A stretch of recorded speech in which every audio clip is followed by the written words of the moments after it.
So today I'm going to show you how I make my beef shank steaks.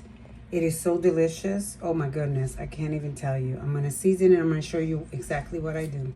Okay guys, so it is time to season our meat. I have already rinsed it thoroughly with vinegar and water, and I'm going to season it. What I have here is a mix of seasoning that I make myself, and it's got a little bit of black pepper, a little bit of garlic, oregano, and onions. But I also added to it a whole jar of this. So I mix my own and then I use it. What it doesn't have is, it says salt, but it really doesn't have a whole lot of salt. So I'm gonna be adding some salt to it.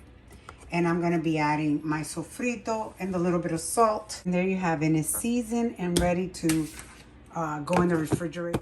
Just took meat out of the fridge. Allow it to rest for about an hour before we start the cooking process. Okay guys, so first order of business is to preheat your oven to 325.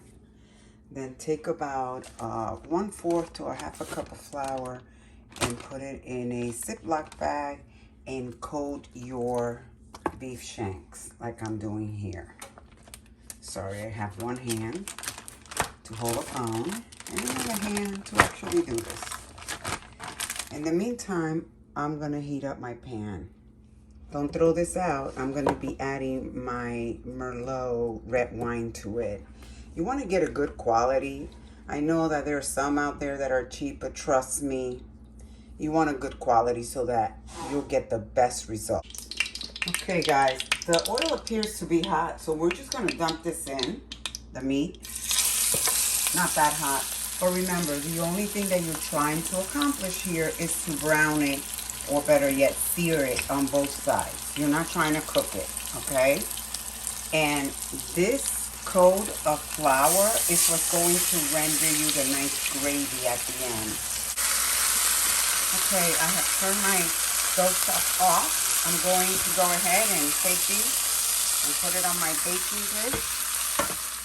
Since I don't have a lot or enough of the Merlot wine, I'm going to substitute and add a bit of my homemade beef stock to my pan,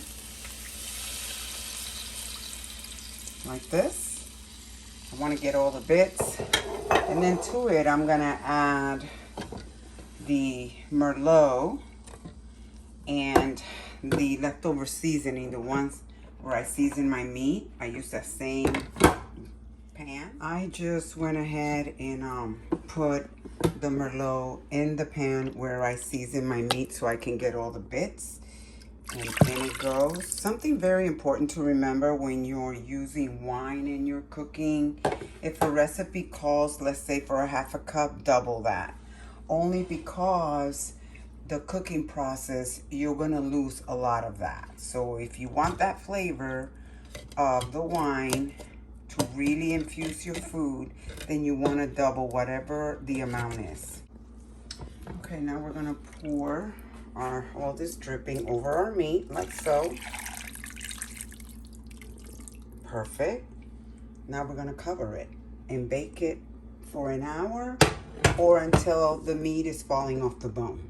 So you want to keep an eye on it depending on your oven, how hot it gets, or you might have to adjust your temperature.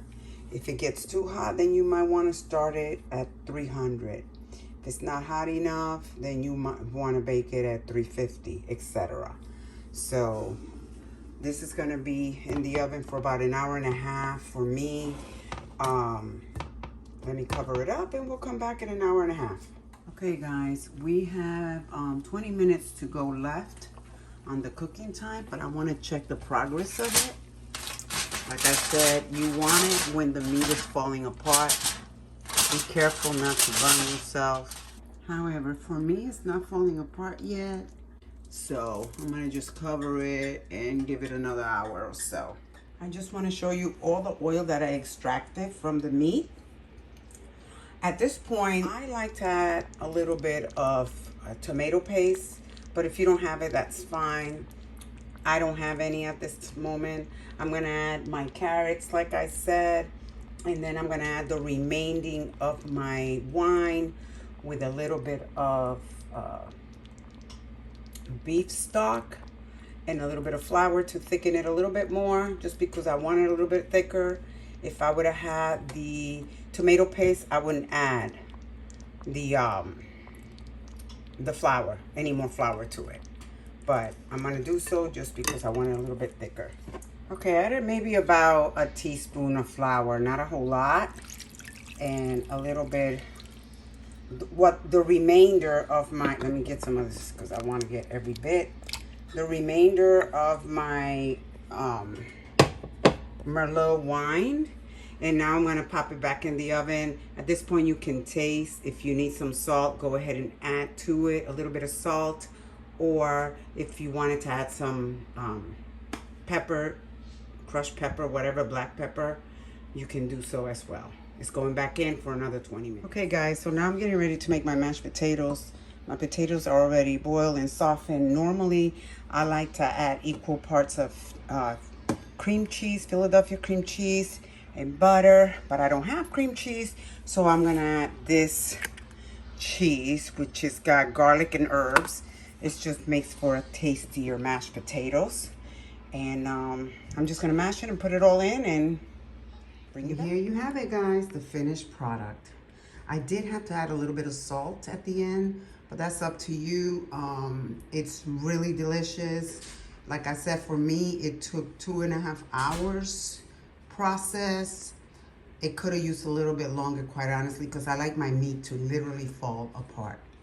But in any case, I hope you like this video. And if you do, please subscribe and don't forget to give it a thumbs up. Thank you. And thank you for hanging out with me today.